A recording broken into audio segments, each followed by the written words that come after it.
Halo teman-teman sahabat Tio JB. Selamat datang di channel Ensiklopedia Tio JB. Kali ini Pai Min mau ajakin kalian terbang ke Vietnam, negara yang sering kalian juluki sebagai negara Nguyen. Tahukah kalian jika Vietnam adalah salah satu dari sedikit negara di dunia ini yang pernah mengalahkan Amerika Serikat di dalam perang? Hah? Beneran Min? Lalu bagaimana sejarahnya? Patut kalian ketahui jika Vietnam adalah negara komunis dan memiliki banyak hal unik di dalamnya. Contohnya, di sini ada yang namanya Pasar Cinta. Apaan tuh? Kalau kalian mau tahu selengkapnya, yuk langsung saja Pai Min ajakin kalian semua mengunjungi negara Vietnam. Mar kiber. Mari kita miber. Kembali lagi di channel Tio JB, channel yang mungkin bisa menambah wawasan dan informasi yang mungkin belum kalian ketahui. Dari bukti arkeologis di Thanh Hoa, manusia setidaknya telah menghuni Vietnam sekitar tahun 10.000 sebelum Masehi, yang dikenal juga sebagai budaya Bac Son. Pemerintahan awal dimulai ketika berdirinya Kerajaan Hong Bang pada tahun 2879 sebelum Masehi. Selanjutnya pada tahun 111 sebelum Masehi, dinasti Han di China menaklukkan wilayah Vietnam Utara. Dinasti di Cina ini memerintah Vietnam sangat lama banget teman-teman. Di dalam catatannya, dinasti di China ini menyebut wilayah ini sebagai Anan atau Annam. Setelah runtuhnya dinasti Tang, wilayah Annam melepaskan diri dari pengaruh China. Lalu mereka mendirikan kerajaan sendiri yang bernama Kerajaan Ngo pada tahun 939. Lalu berganti menjadi Kerajaan Dai Viet pada tahun 968. Selanjutnya pada tahun 1258 datanglah serangan pertama dari Kekaisaran Mongol. Dai Viet kalah dan harus menjadi negara bawahan Mongol. Namun beberapa tahun kemudian Dai Viet menolak untuk mengirimkan upeti, sehingga Mongol kembali melakukan serangan kedua pada tahun 1285. Dai Viet yang saat itu dibantu oleh Kerajaan Champa berhasil menghalau serangan dari Mongol. Nah, karena nggak terima tuh, Kublai Khan kembali mengirimkan pasukan untuk menyerang Dai Viet. Pada serangan ketiga ini, lebih dari 100.000 tentara Mongol diberangkatkan. Namun naasnya, pasukan Mongol kembali mengalami kekalahan dan banyak yang terbantai. Hal ini membuat kerajaan Dai Viet menjadi salah satu dari sedikit kerajaan di dunia yang berhasil mengalahkan pasukan Mongol. Wih, hebat juga ya teman-teman. Wilayah ini terus diperintah oleh kerajaan lokal hingga pada tahun 1406, dinasti Ming di China melakukan invasi dan mereka berhasil menaklukkan wilayah ini setahun kemudian. Sayangnya, para pejuang di sini terus menggelorakan perlawanan dan terjadi banyak pemberontakan. Salah satunya adalah pemberontakan Lam Son. Dinasti Ming akhirnya dapat diusir pada tahun 1428. Pemimpin pemberontakan Lam Son ini bernama Le Loi. Ia lalu menghidupkan kembali kerajaan Dai Viet dan ia menobatkan dirinya sendiri menjadi kaisar yang baru. Dai Viet lalu menyerang kerajaan Champa pada tahun 1471. Lalu wilayah Champa dijadikan sebagai negara bawahannya. Selanjutnya pada tahun 1771 setelah Dai Viet itu mulai melemah, meletuslah revolusi petani yang dipimpin oleh 3 orang bangsawan Nguyen. Dai Viet akhirnya runtuh pada tahun 1802. Nguyen lalu mendirikan kerajaan baru yang bernama Kerajaan Vietnam. Kerajaan Vietnam ini lalu membubarkan kerajaan bawahannya yaitu Kerajaan Champa dan resmi mencaplok wilayahnya pada tahun 1832.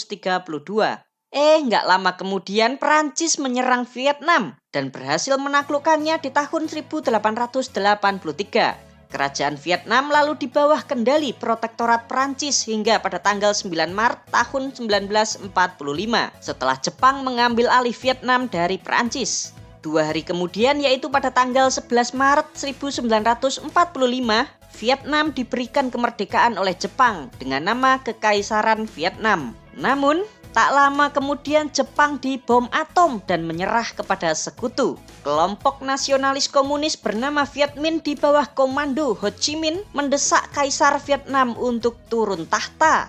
Dan benar saja teman-teman, Kaisar Baodai dari dinasti Nguyen ini akhirnya mengundurkan diri dan membubarkan monarki pada tanggal 30 Agustus 1945.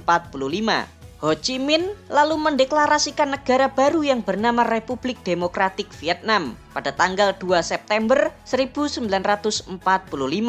Tak lama setelah Jepang keluar dari Vietnam, Perancis itu kembali masuk ke sini teman-teman. Dan mereka itu kaget, Vietnam kok sudah menjadi republik? Lalu pecahlah Perang Indochina pertama pada tahun 1946 antara Republik Demokratik Vietnam yang dibantu oleh Pathet Lao, Khmer Issarak, Jerman Timur, Uni Soviet, dan Republik Rakyat China melawan Perancis yang dibantu kelompok anti-komunis Vietnam, Kamboja, Laos, dan Amerika Serikat. Perang ini berlangsung selama 7,5 tahun dan berakhir pada tahun 1954 dengan kesepakatan Vietnam dibagi menjadi 2 bagian, yaitu Vietnam Utara atau Republik Demokratik Vietnam serta Vietnam Selatan, yaitu Republik Vietnam. Setahun kemudian meletus perang saudara antara Vietnam Utara dan Vietnam Selatan. Perang yang sangat berdarah-darah ini berlangsung selama 19 tahun teman-teman. Vietnam Selatan yang kala itu dibantu oleh Amerika Serikat keteteran melawan pasukan Viet Cong dari Vietnam Utara. Vietnam Selatan plus Amerika Serikat kalah telak. Tercatat lebih dari 58.000 tentara Amerika dan 2 juta warga sipil Vietnam tewas akibat perang ini. Vietnam Utara dan Vietnam Selatan akhirnya resmi disatukan lagi pada tanggal 2 Juli 1976 dan bertahan hingga hari ini. Berikut 10 fakta negara Vietnam. Tapi sebelum kita mulai, jangan lupa untuk subscribe channel TioJB dan tekan tombol lonceng agar tidak ketinggalan info menarik lainnya dari TioJB. Profil negara. Negara ini bernama lengkap Republik Sosialis Vietnam dengan presiden sebagai kepala negara dibantu Perdana Menteri sebagai kepala pemerintahan. Ibu kota negara ini bernama Kota Hanoi. Secara geografis, Vietnam berada di benua Asia, kawasan ASEAN atau Asia Tenggara, serta berbatasan dengan negara China di sebelah utara, di sebelah selatan dan timur dengan Laut China Selatan, serta di sebelah barat dengan negara Kamboja dan Laos. Negara ini memiliki luas wilayah sebesar 331.700 km persegi, serta jumlah penduduk sebesar 100.380.000 jiwa. Untuk agama, 86,3% penduduk memeluk agama tradisional, 4,7% memeluk agama Buddha, 7,1% beragama Kristen, 1,9% sisanya merupakan agama yang lain. Sedangkan untuk etnis, di negara Vietnam terdapat 54 kelompok etnis yang diakui oleh pemerintah. Namun yang terbesar adalah etnis Viet atau Kinh, sebesar 85,3% dari total penduduk. Bahasa resmi yang digunakan di negara ini adalah bahasa Vietnam. Indeks pembangunan manusia di negara Vietnam menempati peringkat 115 dunia atau persis di bawah negara kita, Indonesia. Negara Vietnam merupakan negara berkembang dengan kelompok ekonomi berpenghasilan menengah ke bawah. Perekonomian negara ini bertumpu pada hasil pertanian, terutama beras, kacang-kacangan, dan kopi. Produk perikanan, industri elektronik, industri pembuatan mobil, industri tekstil dan produk alas kaki, tambang minyak bumi, produk kayu, serta pariwisata. Dengan ekspor terbesarnya ke negara Amerika, China, dan Uni Eropa. Sedangkan mata uang yang digunakan di negara ini bernama Dong Vietnam. Kurs 1 dong setara dengan 0,64 rupiah. Kehidupan di Vietnam. Berbeda dari negara lainnya, penduduk Vietnam sebagian besar atau 65,6% tinggalnya itu di pedesaan teman-teman. Serta hanya 34,4% saja yang tinggal di perkotaan. Biaya hidup di negara Vietnam ini juga termasuk rendah. Ya mirip-mirip seperti biaya hidup di Indonesia. Sedangkan UMR atau gaji minimum di negara Vietnam pada tahun 2024 sebesar 3.445.000 dong hingga 4.960.800 dong per bulan. Tergantung daerahnya ini. Kalau dirupiahkan sekitar 2,2 juta rupiah hingga 3,2 juta rupiah per bulan. Sedangkan angka kemiskinan di negara ini menurut pemerintah Vietnam pada tahun 2023 sebesar 2,93% dari total penduduk. Nguyen. Yuk kita telusuri yuk sejarah nama Nguyen di Vietnam. Pada zaman dahulu kala, pada tahun 317, seorang perwira militer dari dinasti Jin Timur China bernama Nguyen Phu. Ia bermigrasi bersama keluarganya dari Tiongkok ke Annam atau nama Vietnam saat itu. Nah, dari sinilah asal-muasal nama Nguyen teman-teman. Pada masa zaman kerajaan Dai Viet, patut kalian ketahui jika kerajaan ini dipimpin oleh berbagai dinasti. Salah satunya adalah dinasti Li. Pada tahun 1232, dinasti ini tuh runtuh dan digantikan oleh dinasti Tran. Agar keluarga kerajaan dan marganya tidak dibunuh, keluarga Li mengganti nama keluarganya menjadi Nguyen. Alasannya itu nggak jelas teman-teman. Kemungkinan mereka memilih nama Nguyen secara acak dan karena terburu-buru. Hal ini juga terjadi di tahun 1592 saat dinasti Mac digulingkan. Keturunannya juga berganti nama menjadi Nguyen supaya mereka dan keluarganya aman. Terus kejadian lagi dong teman-teman di tahun 1802. Lucu ini, saat itu dinasti Nguyen dari keluarga Nguyen menggulingkan dinasti Trin. Nah, biar aman, anggota keluarga Trin mengubah nama keluarganya menjadi Nguyen. Ini nih, gara-gara Nguyen, orang lain namanya berubah menjadi Nguyen. Akhirnya jumlah keluarga Nguyen pun semakin bertambah. Hal ini ditambahi lagi saat Vietnam di bawah kendali Perancis. Saat itu Perancis mengadakan sensus penduduk dan menemukan banyak warga Vietnam itu yang tidak memiliki nama keluarga. Kemungkinan mereka ini para budak yang tidak tahu marga atau nama keluarganya. Nah, biar mudah, Prancis itu memutuskan untuk ngasih nama Nguyen ke mereka-mereka ini. Tuh kan, gara-gara Prancis nama Nguyen pun semakin banyak teman-teman. Saat ini nama keluarga Nguyen sendiri dipakai oleh lebih dari 40% penduduk Vietnam atau sekitar 38 juta orang. Wow. Coba deh pas kalian liburan atau mengunjungi negara Vietnam, terus di tempat umum kalian panggil tuh, "Woi, Yen, Yen Nguyen." Pasti dijamin banyak orang Vietnam yang noleh ke kalian. Komunis. Tahukah kalian jika Vietnam merupakan negara komunis? Seperti negara komunis lainnya, di negara ini cuma ada satu partai politik, yaitu Partai Komunis tentu saja.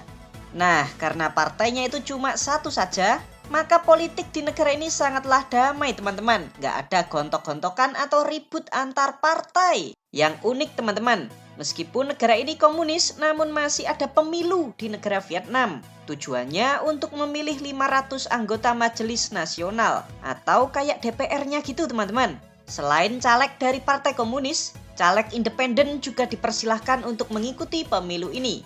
Pada pemilu tahun 2021 kemarin, dari 500 kursi Majelis Nasional, 485 kursi dikuasai oleh Partai Komunis, 14 kursi dari independen, serta 1 kursi dibiarkan kosong karena ada sengketa pemilu. Nah, DPR yang terpilih ini bertugas selama 5 tahun dan mereka ini memiliki kuasa untuk memilih presiden dan perdana menteri Vietnam.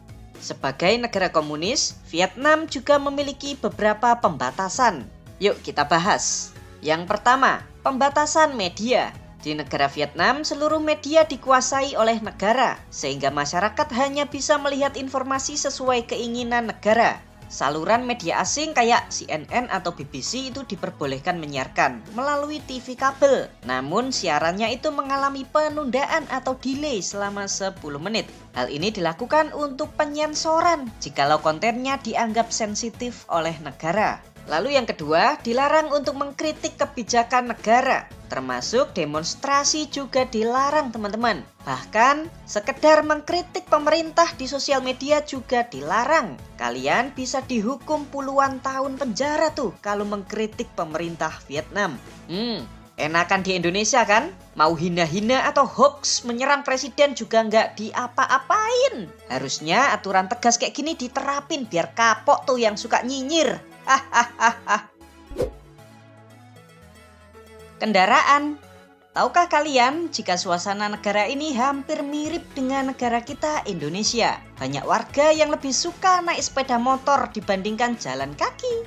Makanya kalau kalian perhatikan di jalan-jalan Vietnam rame banget tuh dengan motor-motor berseliweran.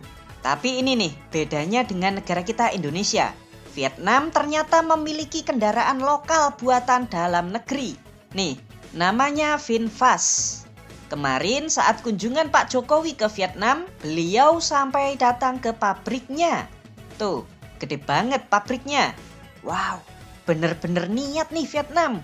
Patut kalian ketahui jika VinFast didirikan pada tahun 2017 dan kini telah memproduksi mobil konvensional, mobil listrik dan sepeda motor listrik. VinFast juga telah berinvestasi di negara kita Indonesia dan pada tahun 2024 mendatang kendaraan ini bakalan dijual di negara kita. Duh, bayangin tuh, Vietnam aja sudah punya mobil buatan lokal. Masa kita kalah sama negara komunis?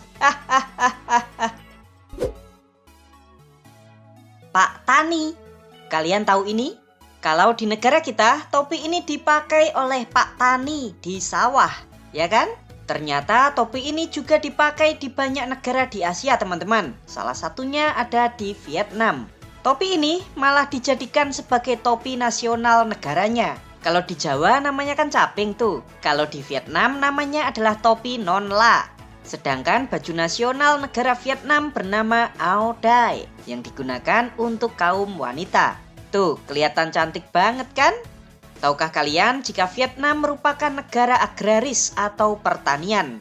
Vietnam sendiri merupakan negara penghasil beras peringkat 5 dunia di bawah Indonesia. Negara kita sendiri kalau mau impor beras biasanya itu dari Vietnam. Contoh, di akhir tahun 2023, Bulog mengimpor beras dari Vietnam sebesar 24.000 ton. Buat jaga-jaga nih, jikalau petani kita gagal panen, maka beras impor ini akan dijual di pasar-pasar oleh Bulog. Tujuannya agar harga beras di pasar kita tidak mengalami kenaikan. Selain beras, komoditas unggulan pertanian Vietnam adalah kopi. Ya, negara ini merupakan penghasil kopi terbesar kedua di dunia setelah negara Brazil. Pasar cinta. Tahukah kalian jika Vietnam memiliki pasar unik yang bernama Pasar Cinta Cao Phay yang terletak di distrik Meu Phac, Provinsi Ha Giang. Berbeda dengan pasar-pasar lain di dunia, pasar cinta ini khusus untuk orang-orang yang ingin bertemu lagi dengan sang mantan. Asik! Jadi kalau ada sepasang kekasih yang saling mencintai, lalu karena suatu hal mereka itu dipisahkan dan harus menikah dengan orang lain, nah pasar cinta ini digunakan sebagai tempat untuk bertemu mantan kekasih yang masih saling mencintai. Tak jarang pasangan yang sudah menikah pun datang bersama ke pasar ini. Tujuannya jelas untuk bertemu sang mantan mereka. Cakep! Yang unik nih, para warga yang datang ke sini memakai pakaian tradisional. Jadi semakin menarik nih untuk kalian kunjungi. Siapa tahu kalian juga bisa bertemu jodoh orang Vietnam. Yuhu! Tapi ini nih yang harus kalian catat. Pasar Cinta Cao Phay ini tidak buka setiap hari, namun hanya 2 hari dalam 1 tahun, yaitu setiap tanggal 27 sampai 28 bulan ketiga kalender Cina, atau biasanya bertepatan di bulan Mei atau April setiap tahunnya. Kebiasaan yang unik. Tahukah kalian jika penduduk Vietnam memiliki kebiasaan unik, yaitu bubuk siang? Apaan Min yang unik? Biasa aja tuh. Begini teman-teman, kalau tidur siang bagi pengangguran, ibu rumah tangga atau bocil kan sudah biasa tuh. Namun ini para pekerja juga ikut tidur siang. Jadi orang Vietnam ini punya kebiasaan yang bernama Giak Ngu Troa, yaitu tidur siang setelah istirahat makan siang antara jam 12 siang hingga jam 2 siang. Mau orang kantor, anak sekolah, maupun pekerja proyek juga ikut tidur jam segitu teman-teman. Makanya kalau kalian lagi traveling ke Vietnam, coba tuh kalian perhatikan. Di jam siang-siang tersebut pasti jalan-jalan lebih sepi dibandingkan jam yang lain. Wisata di Vietnam. Yuk saatnya Pai Min ajakin kalian semua traveling keliling Vietnam.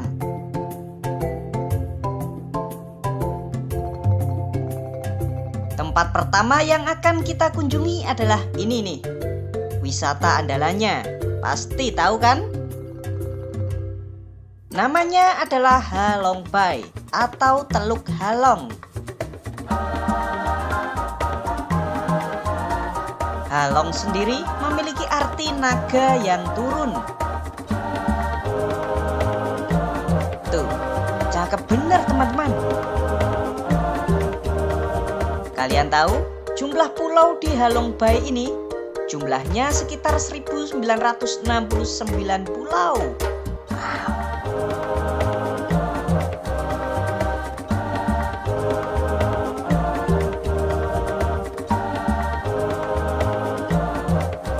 Halong Bay adalah tempat yang wajib dan harus kalian kunjungi kalau sedang traveling ke negara Vietnam.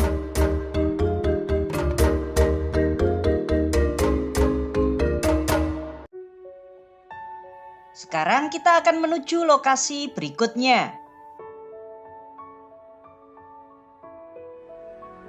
Kali ini kita akan mengunjungi kota Than Po Ho Chi Minh atau biasa kita kenal sebagai Ho Chi Minh City. Kota ini dulunya bernama Saigon, lalu dirubah namanya menjadi Ho Chi Minh untuk menghormati bapak pendiri Vietnam yang bernama Ho Chi Minh atau Paman Ho.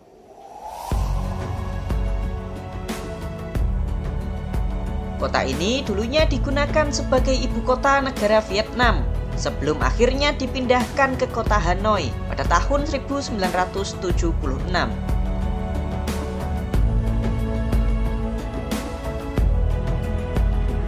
Kota Ho Chi Minh ini juga menjadi kota terbesar di negara ini, teman-teman.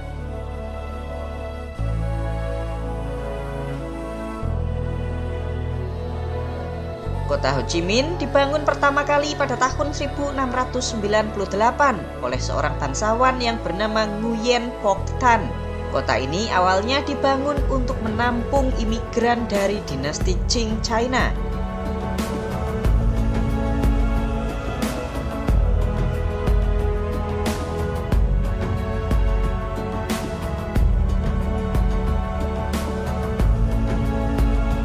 Kota ini memiliki luas sebesar 2061,2 km persegi dengan jumlah penduduk sebesar 9.320.866 jiwa.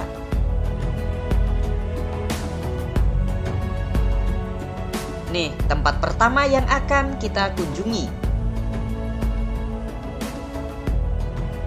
Basilika Katedral Notre Dame. Sebuah gereja katedral Katolik yang selesai dibangun pada tahun 1880.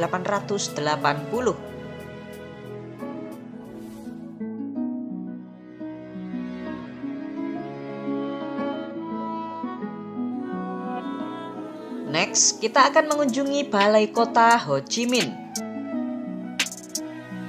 Tuh,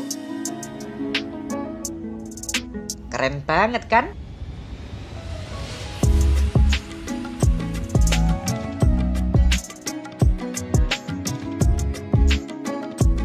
Balai kota ini dibangun oleh penjajah Perancis di tahun 1902 hingga 1908. Di depan tuh ada patungnya Paman Ho, bapak pendiri negara Vietnam.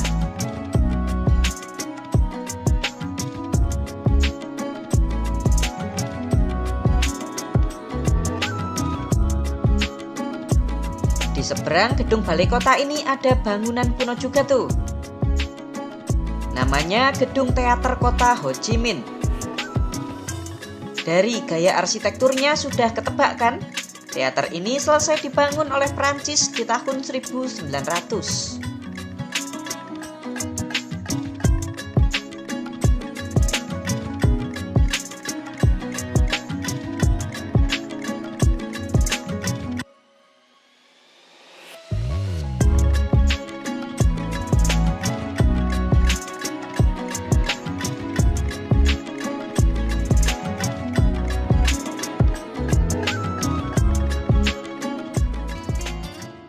Sekarang kita menuju Bui Viet Street atau kawasan malam yang menggoda.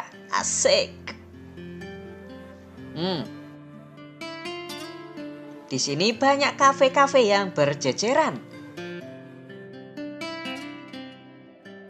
Bagi kalian yang suka ajib-ajib, cocok nih buat kalian. Tuh, di depan kafe ada orang yang lagi senam cuy.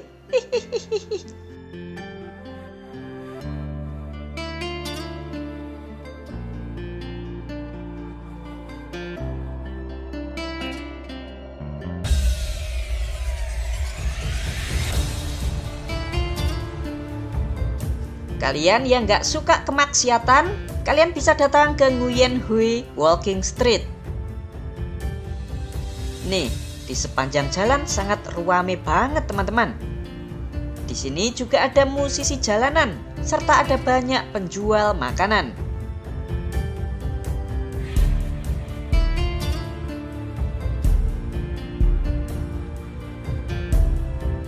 Jangan khawatir teman-teman. Di kota Ho Chi Minh ini, biaya kebutuhannya itu sama kayak negara kita, Indonesia.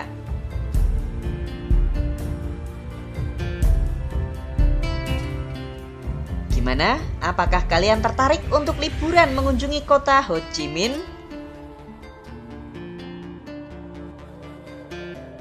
Harga tiket pesawatnya pulang pergi Jakarta Ho Chi Minh sekitar 2 juta rupiah per orang.